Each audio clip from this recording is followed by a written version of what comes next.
कि लोक जनशक्ति पार्टी जो है वही राष्ट्रीय लोक जनशक्ति पार्टी है।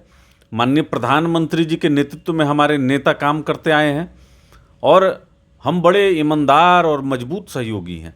बिहार के 40 लोकसभा सीट पर हमारा प्रभाव है कि भारतीय जनता पार्टी, जनता दल यूनाइटेड हमारे हितों का पूरा ख्याल रखेगी। चूंकि हम तो पंच अब मान दिए हैं भारतीय जनता पार्टी को, तो हमको हमारी सीटें मिलेंगी, हमको पूर्ण यकीन है। मैंने कहा ना आपसे, भारतीय जनता पार्टी के वैसे सहयोगी हैं कि बिहार से बाहर गठबंधन को हराने का कभी प्रयास हमने नहीं किया। हम कभी राजस्थान और मध्य प्रदेश में अपनी दावेदारी करने नहीं गए।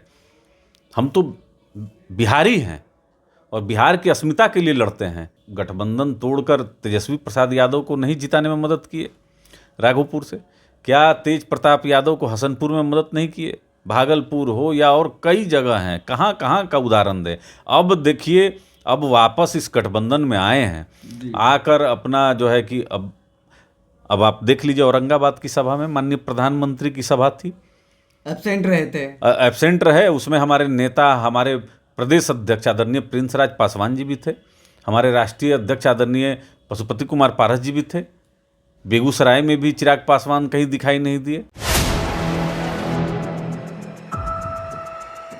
नमस्कार, 4 PM में स्वागत है। मैं हूं आपके साथ विशाल। देखिए, लोकसभा चुनाव का आगाज होने में बस कुछ ही समय बाकी है। ऐसे में जो घटक दल हैं वो अपने अपने सीटों को लेकर के लगातार देखिए सीट शेयरिंग पर चर्चा कर रहे हैं। ऐसे में अगर दो धड़ा की बात करें, इंडिया और एनडीए दोनों लगातार देखिए सीट शेयरिंग पर अपने नेताओं से बातचीत कर रहे हैं। एनडीए की तरफ से 195 सीटों पर देखिए घोषणा कर दिया गया है, तो इंडिया गठबंधन की तरफ से एक भी सीटों पर फैसला नहीं लिया गया है। वहीं एनडीए ने बिहार में एक भी सीटों पर फैसला नहीं लिया है। वहीं हम इस सब मुद्दे पर बातचीत करने के लिए आरजेपी के मुख्य प्रवक्ता चंदन सिंह के साथ बातचीत करेंगे। चंदन जी, ये बताइए कि आप लोग मुख्य घटक दल में से हैं पारस जी के पार्टी, तो कितना सीटों पर आप लोग चुनाव लड़िएगा और कब तक बिहार में सीट शेयरिंग हो जाएगा? देखिए, गठबंधन के अंदर भारतीय जनता पार्टी बड़े भाई की भूमिका में है और भारतीय जनता पार्टी को यह मालूम है कि राष्ट्रीय लोक जनशक्ति के पार्टी के पास कितने सांसद पूर्व में थे। अभी हाल फिलहाल में हमारे पार्टी का राष्ट्रीय अधिवेशन हुआ, राष्ट्रीय परिषद की बैठक और राष्ट्रीय कार्य समिति की बैठक में हमारे सभी सांसद हमारे साथ इंटैक्ट थे। तो ये बताने की ज़रूरत नहीं है कि लोक जनशक्ति पार्टी जो है वही राष्ट्रीय लोक जनशक्ति पार्टी है। माननीय प्रधानमंत्री जी के नेतृत्व में हमारे नेता काम करते आए हैं और हम बड़े ईमानदार और मजबूत सहयोगी हैं। बिहार के 40 लोकसभा सीट पर हमारा प्रभाव है और देश के अधिकांश लोकसभा सीट पर, जहां आप साउथ में कह लें या और सब जगह पर हमारे संगठन का प्रभाव है, तो हम तो एनडीए को हर सीट पर मदद करने वाले हैं ना। बिहार में पहली हमारी पार्टी है जो 40 लोकसभा सीट पर 40 प्रभारी नियुक्त करने का काम किया और एनडीए के प्रत्याशी कोई भी हो, सबको मदद करना है, सबको विजयी बनवाना है। यही हमारा उद्देश्य है, हमारी पार्टी का उद्देश्य है। तो हम लोग तो बराबर गठबंधन में बहुत बढ़ चढ़कर हिस्सा ले रहे हैं। हमको पूर्ण यकीन है कि भारतीय जनता पार्टी, जनता दल यूनाइटेड हमारे हितों का पूरा ख्याल रखेगी। चूंकि हम तो पंच अब मान दिए हैं भारतीय जनता पार्टी को, तो पंच परमेश्वर होता है और हमारे हितों का बिल्कुल ख्याल होगा। राष्ट्रीय लोक जनशक्ति पार्टी कितने सीटों की मांग कर रही है और क्या वो सीटें मिल रही हैं? देखिए, अब मांग का और डिमांड का समय नहीं है। अब समय है कि रण में उतरने का, बिगुल बज चुका है। अब जल्द से जल्द हमारे सभी सांसद अपने अपने लोकसभा क्षेत्र में हैं और ज़बरदस्त तरीके से जनसंपर्क अभियान में लगे हुए हैं। अब जैसे ही 2-3 दिन की बात है, एनडीए की बैठक होगी, स्पष्ट हो जाएगा। देखिए, भारतीय राजनीति में अभी तक सेटिंग गेटिंग गो होते आया है, यही फार्मूला पर चलते आया है। 2014 में जब हमारे स्वर्गीय संस्थापक श्रद्धेय रामविलास पासवान जी जीवित थे, उनके नेतृत्व में हम लोग को सीट मिला और हम लोग 100 में 100% स्ट्राइक रेट रहा, ऐसा आप कह लीजिए। एक नालंदा का सीट लूज कर गया था। उसके बाद 2019 में भी हमारा स्ट्राइक रेट 100 में 100% रहा। अब 2024 की बारी है, इसमें तो हमारे साथ में एक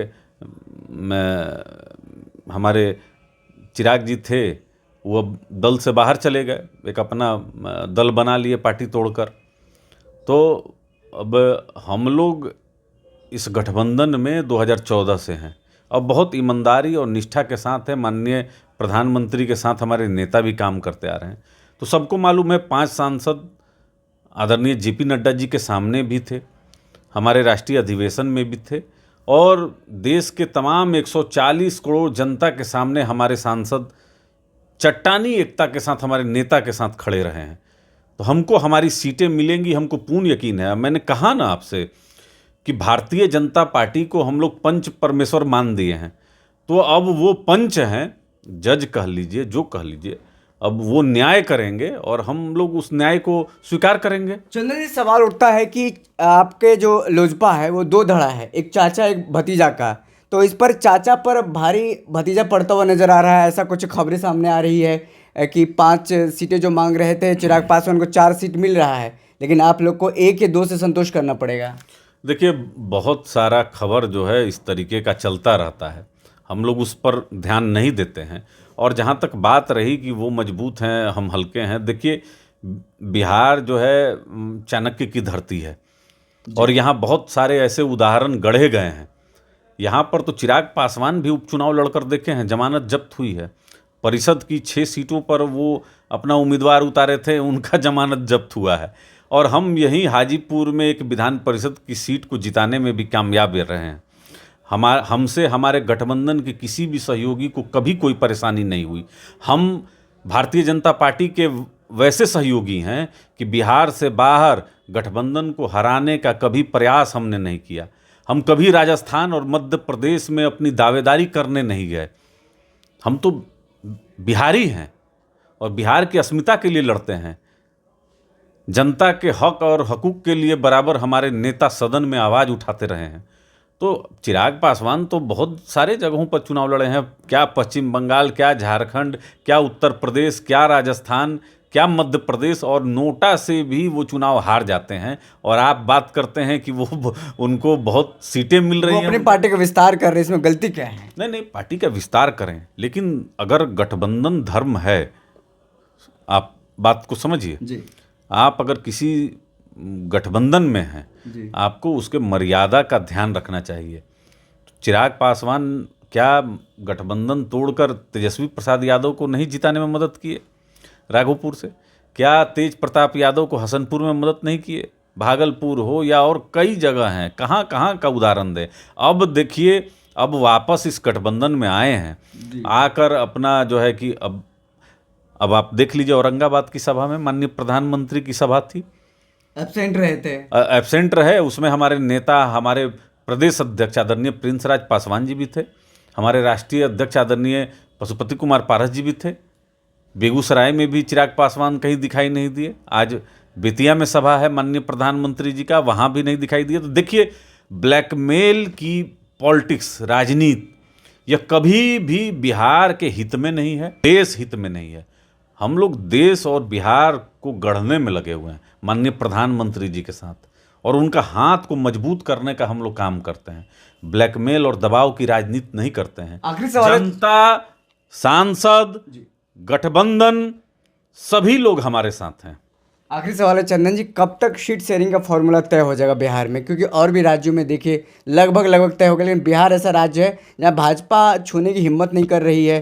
क्या मामला ऐसा फंसा पड़ा है, या चिराग पासवान को लेकर के हो, उपेंद्र कुशवाहा को लेकर को नाराजगी तो कुछ सामने आ रही है? नहीं, हमको नहीं लगता है कि आदरणीय उपेंद्र कुशवाहा जी नाराज हैं, क्योंकि प्रोटोकॉल के तहत जो वो किसी सदन के सदस्य नहीं थे, न राज्यसभा, न विधान परिषद, न लोकसभा, इसलिए वो उस कार्यक्रम में नहीं बैठ पाए। उनके प्रवक्ता कहते हैं कि पीएमओ से लेटर आया था, बाकायदा उन्होंने कहा है, बयान दिया उन्होंने कि पीएमओ से लेटर आया था कि वहाँ पर कार्यक्रम में शामिल होना उपेंद्र कुशवाहा को। आप कह रहे हैं कि सदस्य नहीं है।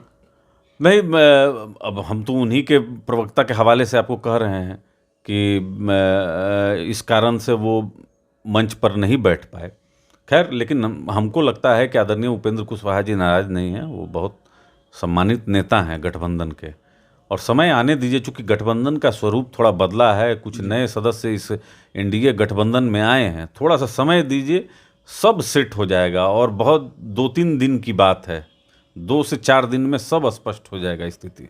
चलिए, बहुत बहुत शुक्रिया थे चंदन जी, हम हमारे साथ बातचीत कर रहे थे। 2 से 3 दिनों में एनडीए का तमाम जो सीट शेयरिंग का मसला है वो क्लियर हो जाएगा।